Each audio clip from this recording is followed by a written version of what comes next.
But you talk about the impact of American chattel slavery.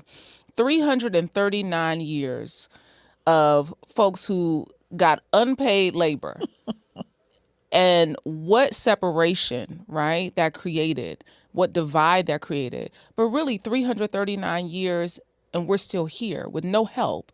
We are a miracle. Yes, we are. We Yeah. are a miracle. Because I think what people don't understand is that how American chattel slavery differed from other forms of slavery that preceded it. So if you think about, and this is the kind of pushback you get when you talk about slavery. Well, I wasn't there. I didn't do it. Yeah. And that was, look at how long ago that was, and they cannot seem to connect the dots on that. But what made it unique from any other form of enslavement was the manner in which a person became enslaved, the length of servitude, the treatment of the enslaved, and how they were perceived as human beings.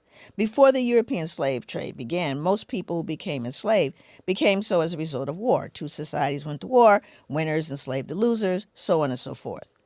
But Europeans systematically turned the capturing, shipping, and breeding of other human beings into a business that would become the backbone of an entire economy. Yeah. You see, that's different. And it was situated around a belief in our intrinsic dehumanization, our lack of humanness. We were not perceived as full humans. And therefore, because we were not full humans, we didn't have to be treated like humans. And while that, you may say, well, that was so ignorant.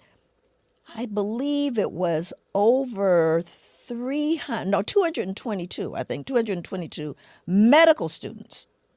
This was a study that was done in 2016 that still believed that Black people didn't feel pain on the level of white people. Right. Okay, so we're looking at those beliefs that have matriculated into contemporary society. The other myth is that slavery ended and the playing field got leveled, right? Everything was okay. And that's just not true, because after slavery came the multitude of lynchings, all the way up through George Floyd, Breonna. It goes all the way. When did the actual injury and assault stop?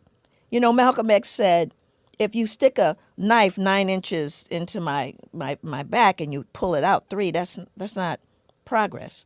Even if you pull the knife all the way out, that's not progress. Progress is healing the wound, and America hasn't pulled out the knife.